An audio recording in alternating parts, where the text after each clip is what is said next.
Okay guys, just breaking down what I'm going to be bringing along for overnight camping trip, backpacking. Starting off with some snacks, some essentials, lots of carbs, high salt stuff, high fat, high energy. I've got 2 backpacking meals, one for dinner, one for possibly lunch, and then I have my breakfast menu.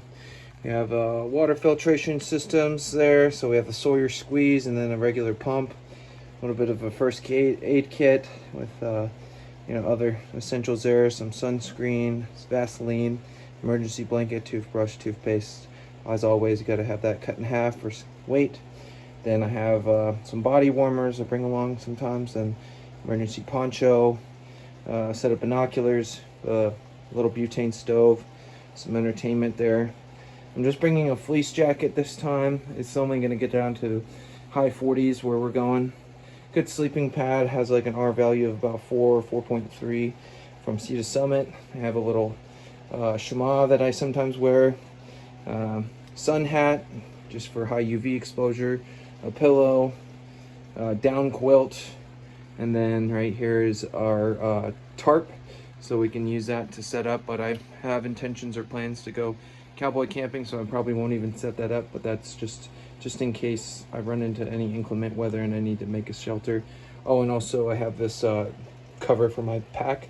I'm using the Gossamer Mariposa, which is probably the most comfortable backpack you can have, very light. And also forgot to mention, I have an emergency Garmin InReach Mini, so I can use this to contact my my family or any emergency services out in the middle of nowhere. So yep, that's what we're doing overnight. All right, so this is the best way in which you want to get your stuff set up for packing. All right, so you put your down quilt, your sleeping system towards the bottom, so the down compresses, and that way you can have a softer base to build up from. And then I go ahead and I usually put this fleece over as well. I'm gonna keep that towards the bottom. I'm gonna go ahead and get my pillow in here too. Just kind of want to stuff it all down in there, compress it down real nice like. And then let's go ahead and put in this sleeping pad, kind of wherever it fits. It varies too. Sometimes you can put it on the outside or whatever, but I think we'll do it just like that. Looks like it's fitting in nice, compressing it down as we go along. I'm going to put this on my outside adjustable so I can use it maybe as a sun cover, and then I'm putting the sun hat right on the outside too so I can grab it easily, put it on.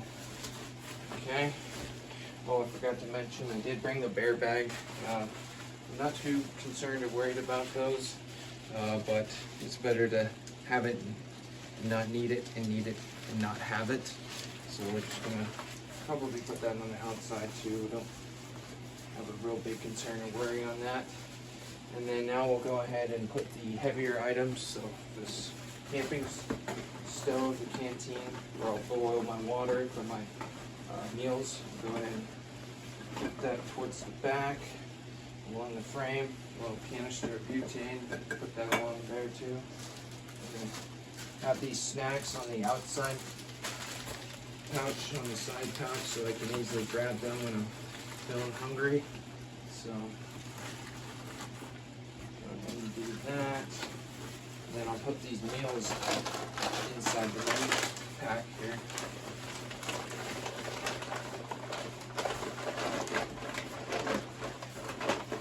Got that compressed down pretty well, so now we're going to go ahead and move on to just the outside or external parts. Don't want to forget a spoon, especially like a real deep one. That's really going to help out in order to get to the very bottom of those backpacking stuff. So I think I'll just go ahead and put that in the brain, the very top part here. So along with some other things like the first aid kit, since this is going to be the stuff you want to have relatively quick access to, pretty quick access to. So if you get hurt or need whatever, you can have that readily available. So let's go ahead and do that. Green's going to be pretty packed. This is a really light load too, which is awesome. So, and then I also put my little cover for the pack, the rain cover on in the brain as well. So if it does rain and I need to make sure this is completely waterproof and sealed, I can do that. Go ahead and brought some tent stakes, so if I need to set up that tarp, I can and get it done there. Okay, and then I'm going to put the tarp on the very top, so that way I can set camp up real easily. Okay, it's really about shoving that stuff in there. Gotta compress down and give you a better load. That smells like campfire. I love that smell. Then I brought a pair of binoculars because I know there's going to be tons of cool wildlife out there. I want to be able to see it all. And then, yeah, we're pretty much good to go. This is a really light pack. I can already tell it's going to be amazing. I usually have like 40 some odd pounds, but I could, oh yeah. And last but not least, very important, is water. So we're going with these types of 1.5 liter bottles, so we can easily refill with the spring water sources. So I have right now packed on there. Right, always kind of helpful to see how much weight you're hauling on you. So this is going to be the official. Oh wow, yeah, it's like 24 pounds, right around there. So super light. It's going to make it a lot more pleasant of an experience. You always want to make sure that, you know, when you're packing, that you're not going above a certain amount of your weight. I believe for males it's about 20% of your weight. So me being a 200-pound male, you don't want to have for a good long comfortable distance. I mean, obviously you can, if you're a beast, you can go for a lot more weight, but probably you'll be real comfortable with about a 40-pound pack, and just compensating in. You'll be losing some of the weight obviously as you eat and drink and stuff, so gotta keep that in mind as well. But super cool. We're gonna go ahead and see you on the trail.